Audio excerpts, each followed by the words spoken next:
Hari ini saya akan menyampaikan firman dengan judul Buang Kemalasan, Kobarkan Kerajinan. Saudara-saudara, saya percaya untuk menjadi orang yang berhasil dan juga dipakai Tuhan secara efektif, kita harus membuang sifat buruk yang ada di dalam diri kita, yaitu kemalasan. Sebaliknya kita harus meningkatkan kerajinan dalam segala bidang. Kalau kita lihat di dalam Kejadian 2 ayat yang ke-15, di sana kita jelas memperhatikan bahwa Tuhan ingin agar kita menjadi orang yang rajin. Sebab kepada Adam dan Hawa diberikan perintah ini. Tuhan Allah mengambil manusia itu dan menempatkannya dalam Taman Eden untuk mengusahakan dan memelihara taman itu. Artinya perintah untuk bekerja telah diberikan oleh Tuhan kepada manusia sebelum manusia jatuh ke dalam dosa. Berarti bekerja itu bukan karena kutuk dosa, tapi justru ini adalah kehendak Tuhan. Bahkan di dalam Perjanjian Baru Rasul Paulus mengingatkan, barang siapa yang tidak mau bekerja, janganlah ia makan. Karena itu firman sangat menekankan pentingnya kerajinan dan tidak menyukai kemalasan. Teladan kita yang utama tentu adalah Tuhan Yesus. Alkitab berkata pagi-pagi benar dia bangun pergi ke tempat yang sunyi dan berdoa. Saudara, pagi-pagi dia selalu doa. Bangunnya nggak siang, bangunnya pagi. Bahkan sepanjang hari dia melayani. Kadang dari pagi sampai petang dia melayani orang-orang yang datang kepadanya, menyembuhkan orang yang sakit. Bahkan seringkali pada waktu malam dia berdoa semalaman suntuk. Dan lihat, hidup yang ditandai dengan kerajinan itu berdampak menjadi berkat yang luar biasa bagi banyak orang. Bahkan dalam Yohanes 5 ayat 17, Yesus berkata, Bapakku bekerja sampai sekarang, maka aku pun bekerja juga. Kalau Bapa Sorgawi bekerja, lalu Yesus bekerja, masa kita anak-anaknya malas-malasan? Dalam Matius 25 Tuhan memberikan sebuah perumpamaan tentang talenta. Ada hamba yang diberi 5 talenta, dia rajin mengembangkan jadi 10. Ada hamba yang mendapatkan 2 talenta, dia juga rajin bertanggung jawab mengembangkan sampai 4, artinya ada keuntungan 100%. Tapi hamba yang ketiga mendapatkan 1 talenta, menyimpan di dalam tanah. Maka ketika tuannya itu datang, Tuhan menegur dengan keras, engkau hamba yang malas, engkau hamba yang jahat, engkau hamba yang tidak berguna. Jadi orang yang bermalas-malasan jahat di mata Tuhan, tidak berguna karena menyia-nyiakan talenta, kesempatan, kepercayaan yang Tuhan berikan di dalam kehidupan kita. Dalam Amsal 12 ayat 24 dikatakan, tangan orang rajin memegang kekuasaan, tetapi kemalasan mengakibatkan kerja paksa. Ada orang yang berpikir bahwa, oh saya itu miskin karena nasib. Emang bapak saya juga miskin, opa saya juga miskin, jadi generasi kami generasi miskin semuanya. Benarkah kemiskinan itu adalah nasib?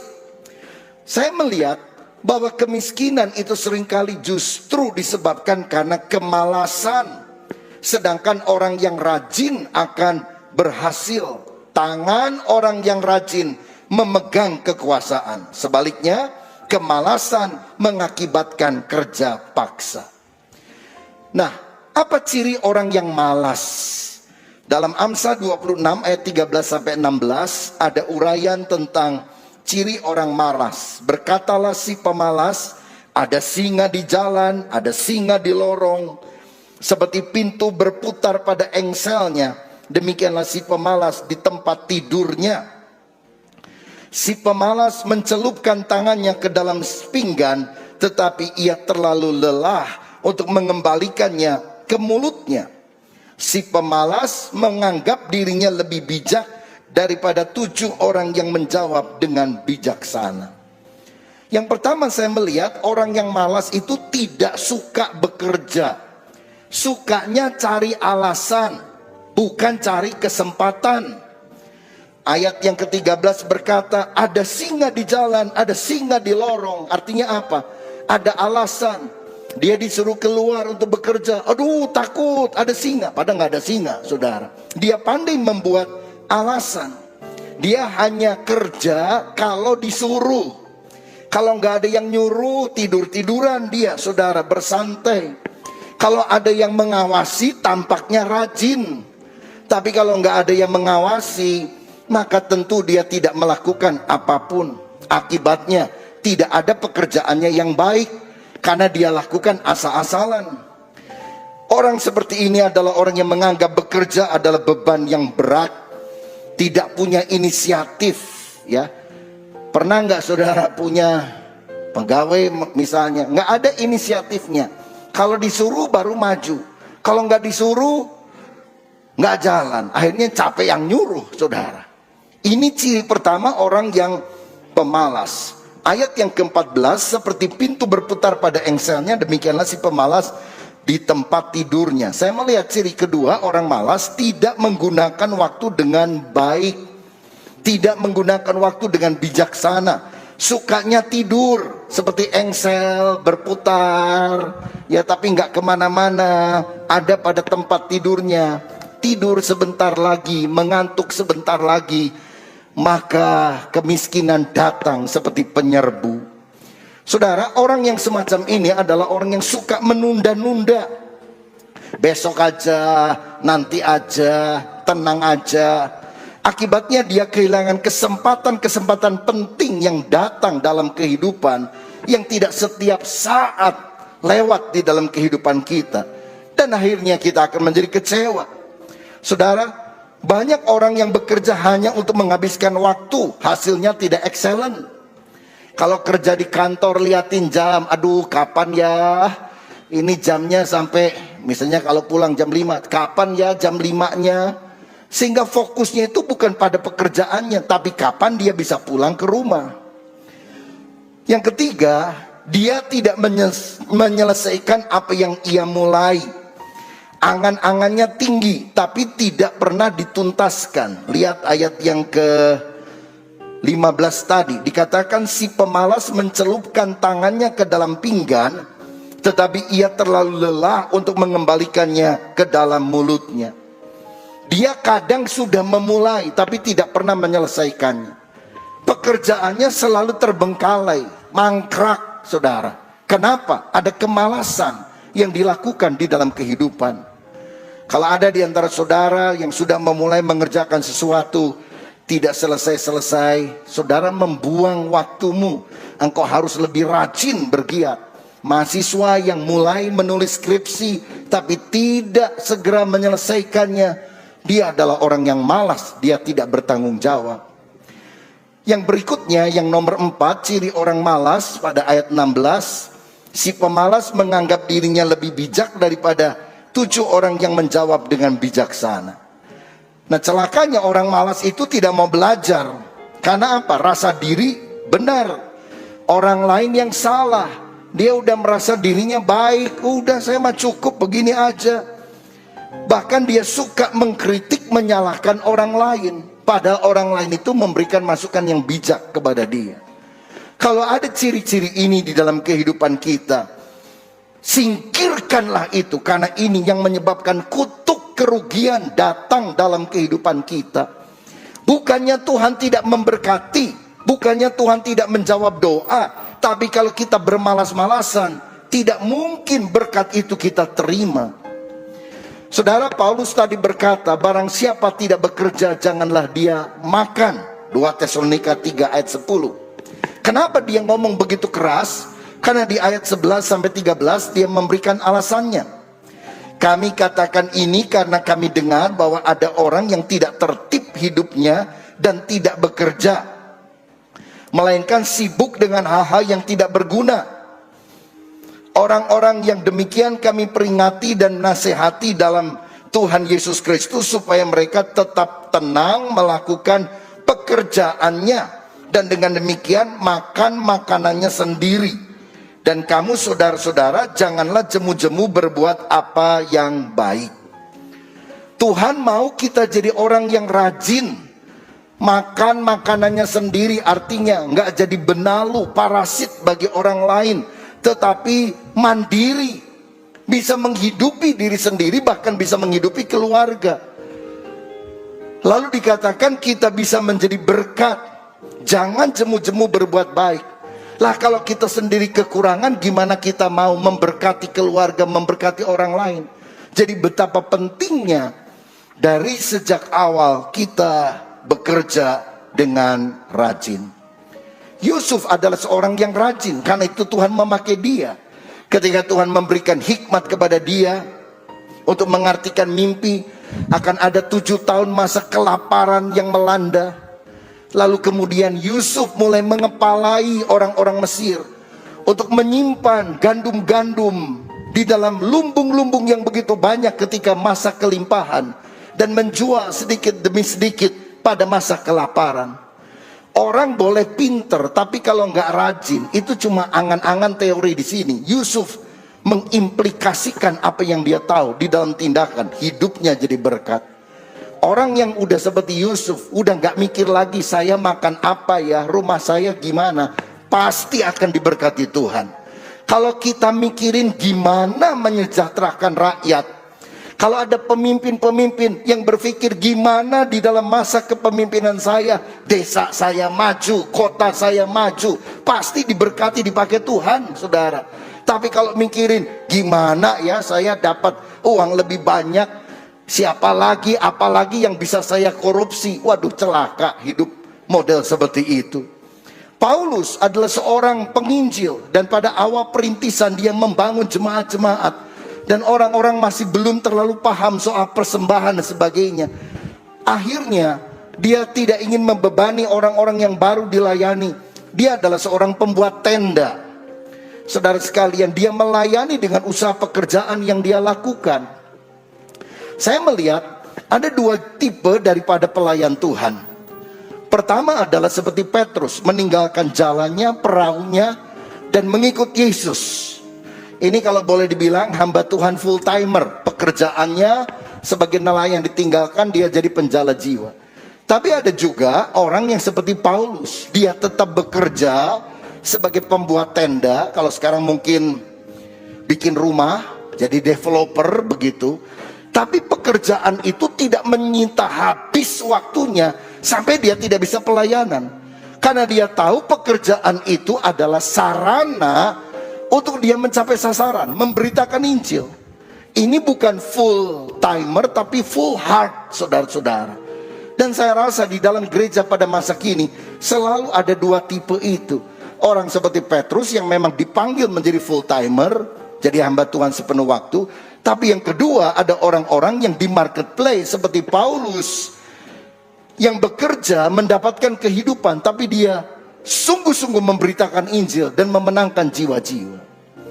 Nah saudara-saudara, jadi yang penting adalah apapun yang Tuhan percayakan kepada kita, mari kita lakukan dengan segenap hati. Dan cirinya rajin, saudara. Kalau ada orang malas, lalu dia pikir, udahlah saya pelayanan aja, nggak akan dipakai Tuhan. Tuhan selalu cari orang rajin. Bagaimana Musa ketika dia dipanggil oleh Tuhan? Sedang apa? Tidur-tiduran? Tidak, sedang menggembalakan domba. Begitu juga Daud.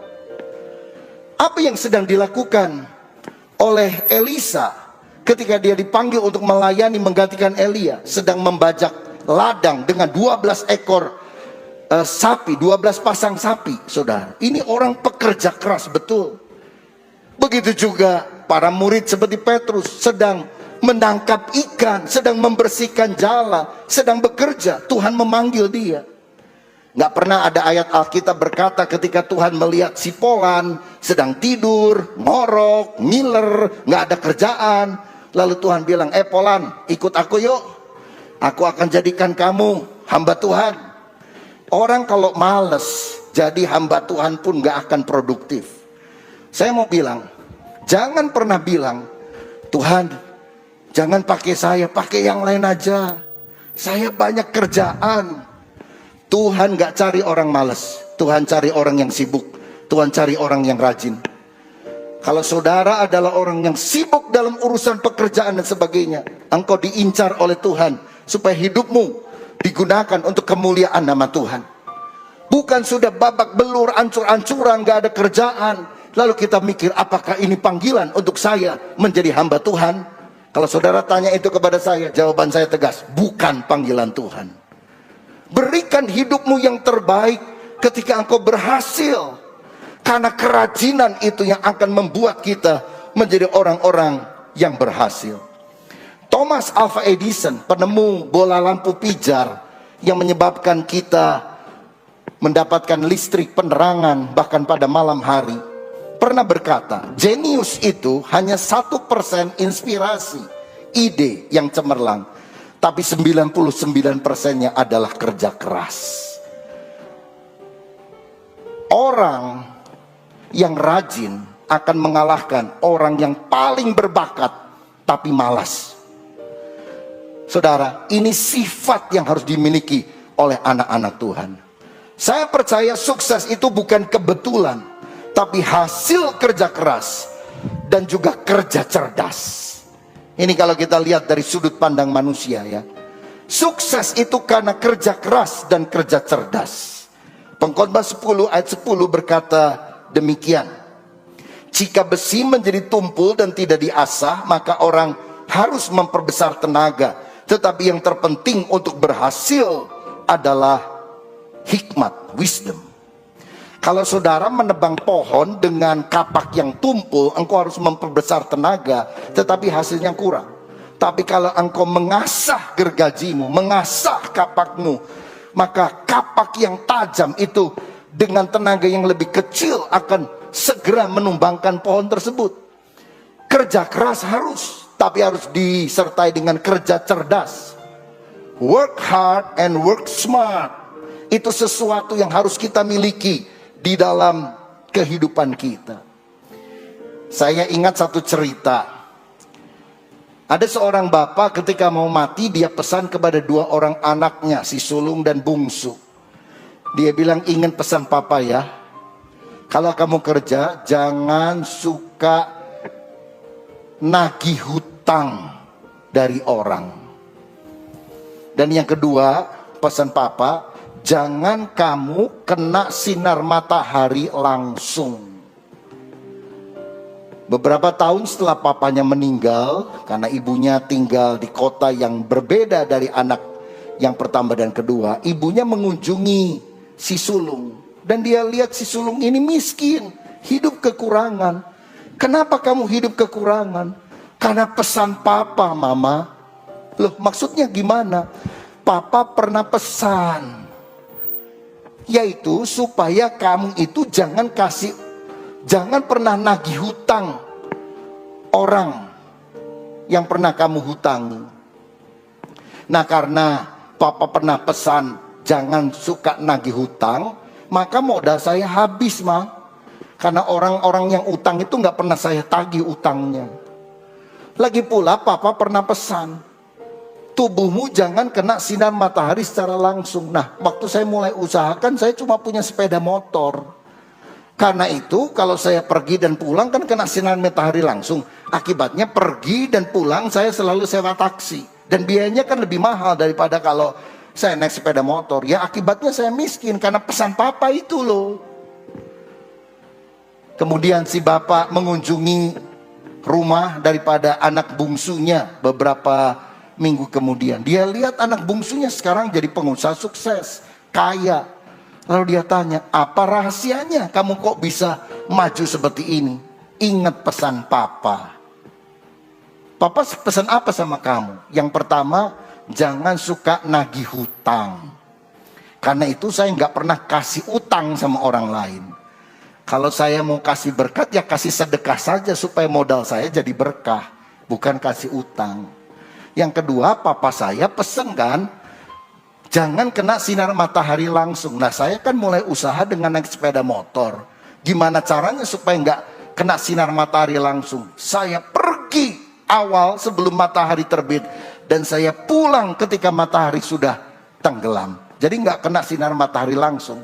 Dan orang-orang akhirnya tahu toko saya adalah toko yang paling awal buka dan toko yang paling akhir tutupnya. Dan karena kerajinan, dia menjadi orang yang berhasil. Saudara-saudara, saya dorong kita untuk menjadi orang-orang yang rajin, karena itu kunci keberhasilan. Ada anak muda datang sama pendeta, Pak Pendeta tolong doakan supaya saya dapat pekerjaan bagus. Oke, kamu sudah melamar di berapa perusahaan? Oh, perlu melamar ya Pak Pendeta? Apa nggak cukup didoakan tumpang tangan sama Pak Pendeta? Lah ya perlu melamar dong. Berapa biji Pak? 1 cukup? 10 kalau bisa, 20 kalau perlu. Cara bikin surat lamarannya gimana Pak? Ada cari di internet dong, jangan tanya pendeta yang begitu. Oh iya baik Pak Pendeta. Pendeta tanya, ngomong-ngomong kamu mau kerja, skill kamu apa? Bahasa Inggris bisa? Enggak bisa Pak Pendeta. Bahasa Mandarin? Enggak bisa juga. Jadi yang bisa bahasa apa? Bahasa roh Pak Pendeta. Loh, bahasa roh itu penting, tapi kalau mau sukses bukan cuma bahasa roh saudara sekalian. Jangan sok rohani, karena ada prinsip-prinsip firman tentang bagaimana mengembangkan kecakapan yang harus kita turuti dalam kehidupan. Jadi kamu bisanya apa? Nyetir mobil bisa? Belum bisa Pak. Naik sepeda motor? SIM-nya udah kadaluarsa Pak.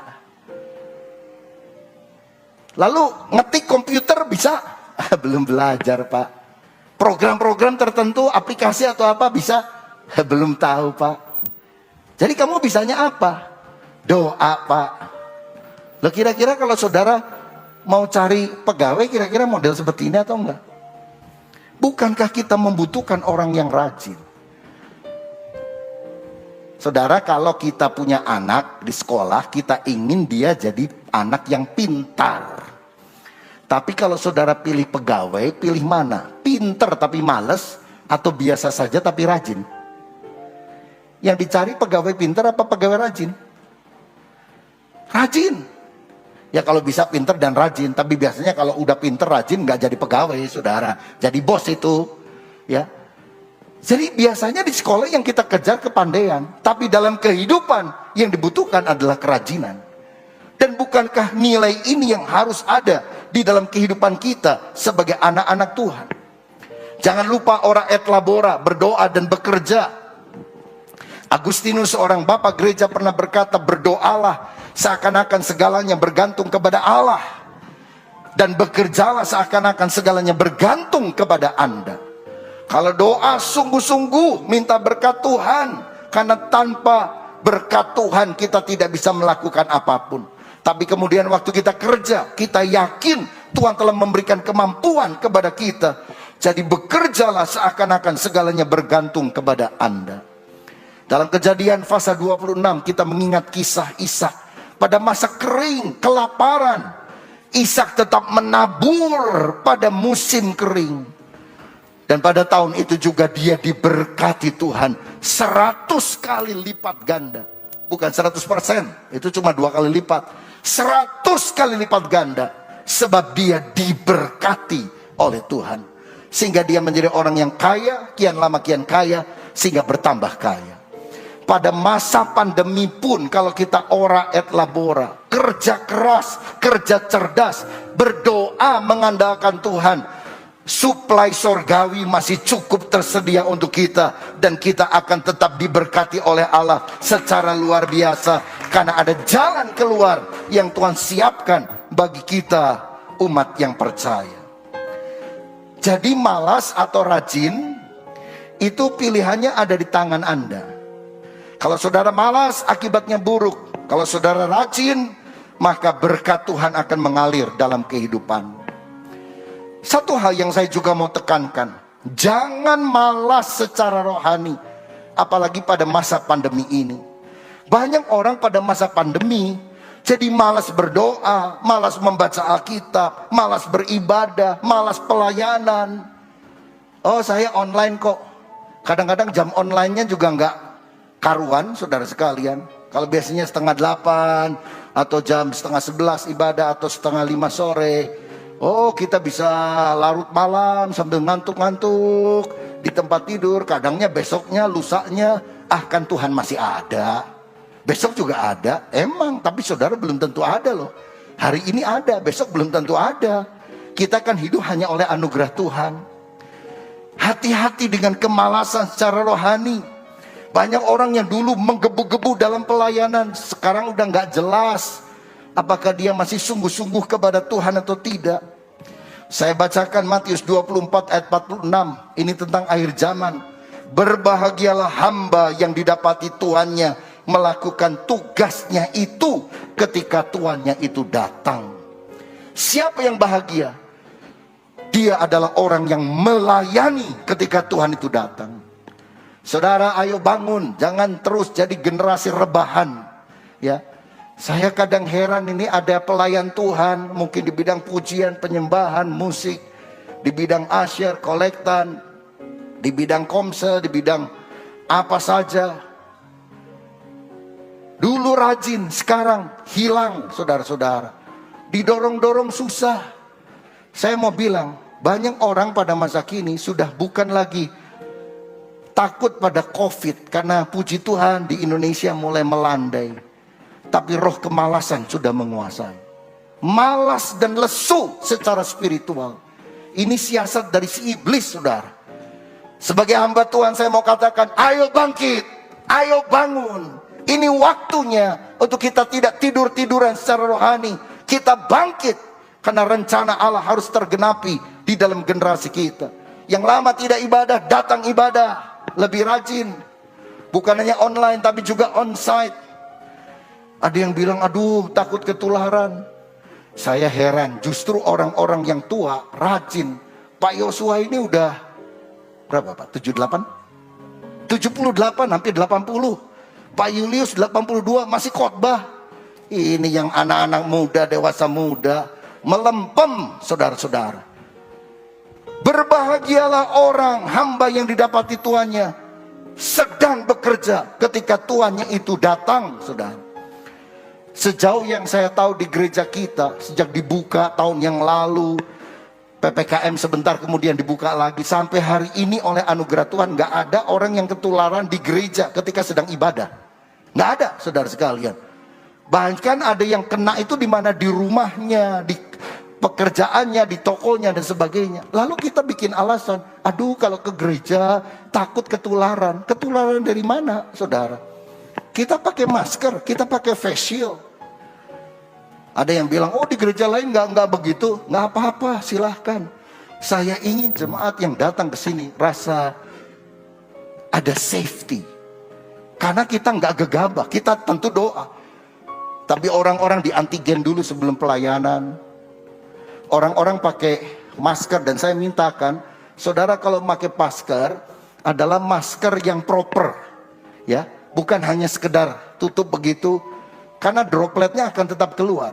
Ini saya pakai masker 4 ply, jadi ada 4 rangkap di sini, saudara. Dan saya kadang masih pakai double masker, saudara. Ya, kecuali kalau khotbah begini karena suaranya akan nggak jelas, maka saya buka yang lapis luarnya. Jangan cuma pakai kain biasa yang tidak memenuhi standar secara higienis, ya. Supaya apa? Kita melindungi orang lain dan orang lain melindungi kita. Pakai face shield, kenapa? Kadang-kadang, maaf, ada yang dalam ibadah masih suka turun-turunin begini, saudara sekalian. Kalau tak turun gak dinaikin lagi. Dan tentu ini sesuatu yang gak bagus.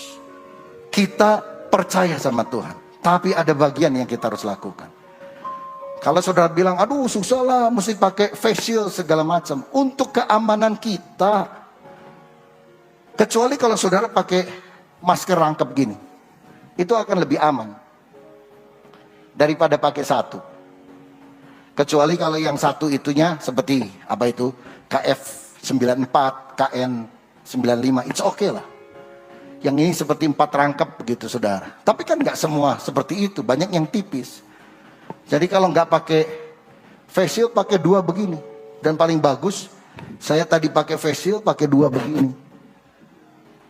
Ya kan gak selamanya pandemi itu ada. Tapi usaha kita itu perlu. Males ini, males itu. Susah saudara. Ayo kita mulai tingkatkan. Jangan malas beribadah, jangan malas melayani. Alkitab pernah berkata, terkutuklah orang yang melaksanakan pekerjaan Tuhan dengan lalai. Waduh, keras sekali ayat ini. Kalau melakukan pelayanan, pekerjaan Tuhan lalai, dikutuk sama Tuhan.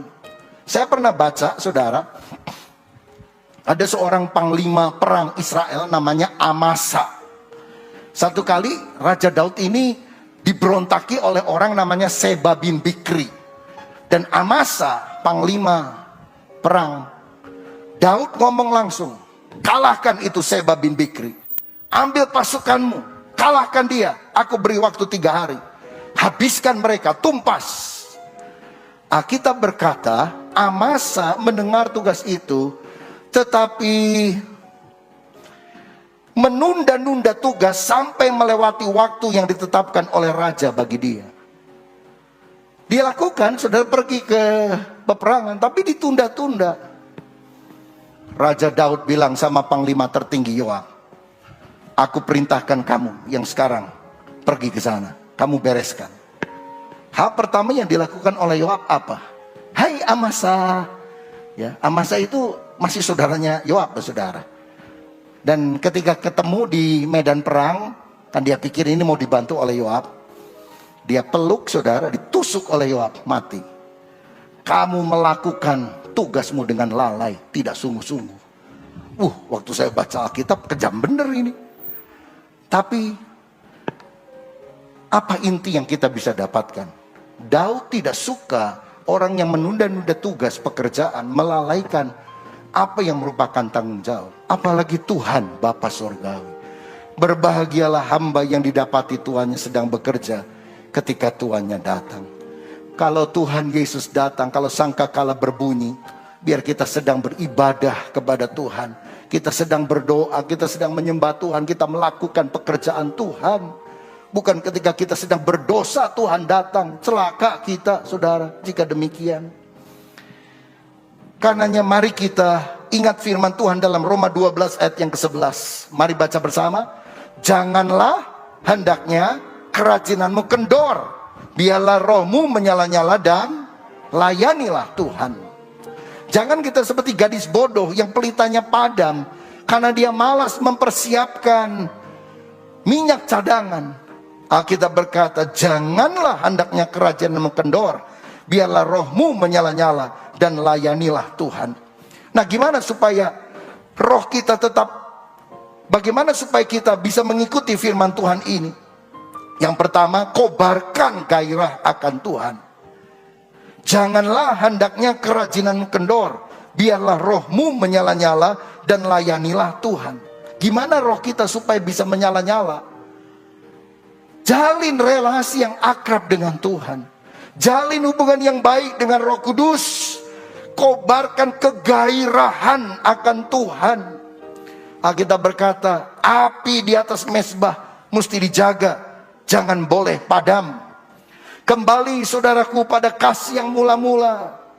Ayo kita bangkit bagi Yesus Kristus yang sudah lama padam, yang sudah tidak pelayanan, yang membuat banyak excuse, alasan. Ayo bangkit. Jangan malas secara rohani. Mungkin saudara bilang, oh saya rajin dalam pekerjaan, bisnis dan sebagainya. Bagus. Tapi jangan malas juga dalam perkara rohani. Yang kedua, kobarkan semangat pelayanan Anda.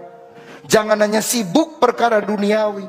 Kalau kerja rajin, olahraga rajin. Hari Minggu sepeda-sepedahan sana sini. Hari yang lain sepeda-sepedahan. It's okay, bagus. Olahraga baik, tapi olah roh lebih baik. Kenapa berani sepeda-sepedahan? Oh, di alam terbuka.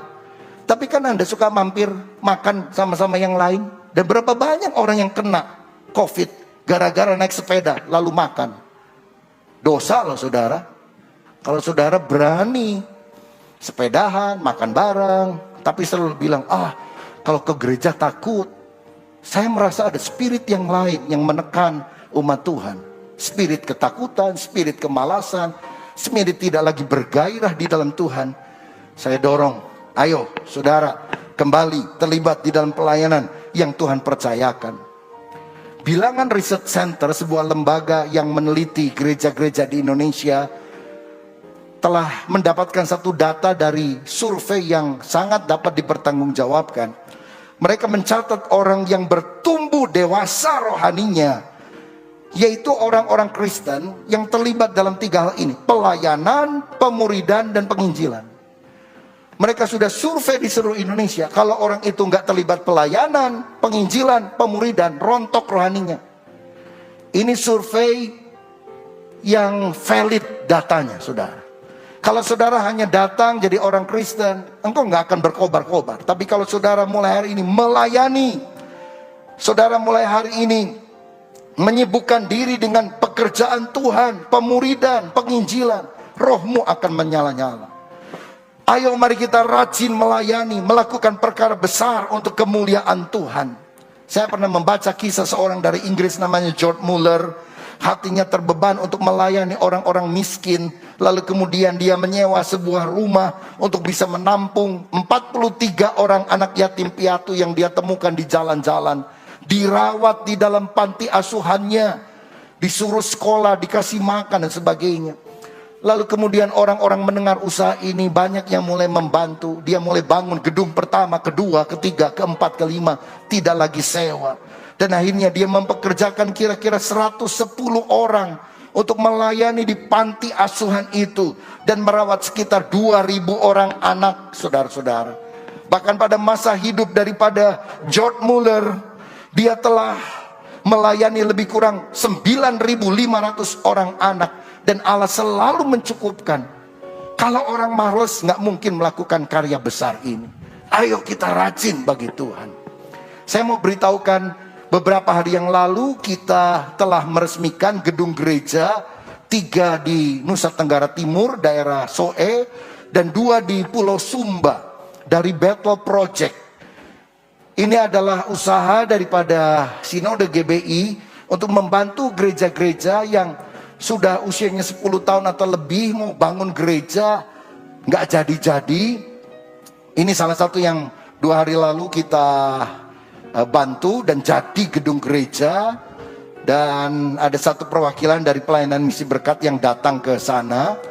Awalnya banyak gereja itu cuma gede kayu, yang ini lumayan dari batu kelihatannya, saudara. Tapi karena memang bukan insinyur dan sebagainya, bangun-bangun gitu aja roboh, hampir miring, hampir roboh. Karena memang dibangun gitu aja, nggak ada fondasi yang jelas dan sebagainya. Dan masuk ke sana juga orang takut tertimpa, saudara. Karena itu kemudian kita membangunkan, ada arsitek dan sebagainya yang memang melakukan dan membiayai semuanya. Beberapa hamba Tuhan kesaksian, saya ikuti lewat Zoom, saudara. Dia bilang, aduh tempat kami sulit sekali. Saya pernah mau mundur dari pelayanan. Tapi waktu saya doa, Tuhan sepertinya ngomong gini, anakku, gereja bagus, gereja jelek, itu semua adalah gerejaku. Kamu cuma pelayan, layani saja. 1 kali aku akan berikan gedung yang baik untuk kamu. 2 tahun lalu dia dapat suara seperti itu. Dan dia ngomong sama jemaatnya, udah kita layani sungguh-sungguh, walaupun cuma gedek, saudara, cuma kayu, angin bertiup, roboh itu tempat. Tapi kemudian kita mengadakan proyek ini, dan kita nggak sumbang duitnya, saudara sekalian. Kita minta orang-orang yang bisa bangun-bangun, uangnya kita store langsung ke toko bahan bangunan, ada pengawasnya dan sebagainya. Pokoknya mereka terima kunci aja, saudara. Dan beberapa hari yang lalu, ini salah satu gereja, ada gereja yang lain, dia terima kunci. Jadi dari BPH, dari BPP, ada pengurus yang datang ke sana, gunting pita, ada penandatanganan prasasti. Silakan Pak Pendeta, ini kuncinya, silakan beribadah di dalam. Dia hampir menangis. 2 tahun yang lalu Tuhan sudah pernah bilang, aku yang akan kasih gedung gereja ini kepada kamu. Ini seperti mimpi, ini mujizat. Dan saya percaya, melalui pelayanan misi berkat di mana kita juga suka memberikan persembahan, ada gereja-gereja yang kita bisa bangun di tempat-tempat yang terpencil, karena kita mau melakukan pekerjaan Tuhan yang berkenan kepada Dia. Ini baru satu, saudara. Kita masih banyak proyek lain yang juga dibantu oleh GBI Battle, oleh PMB, yang akan kita laporkan waktu lepas waktu.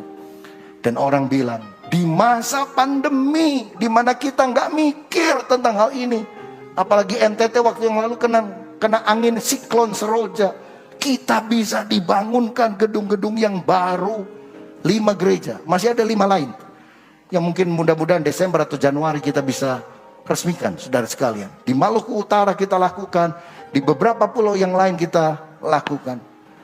Saudara, kalau mau jadi generasi rebahan bisa juga waktu santai-santai seperti ini pandemi. Tapi kita mau bekerja rajin untuk kemuliaan nama Tuhan. Dan jangan lupa, kita masih ada satu proyek besar, The Journey di Sumarekon, Bandung, yang terus kita sedang kerjakan. Ya, setiap bulan kita harus cicil 1 miliar lebih, saudara.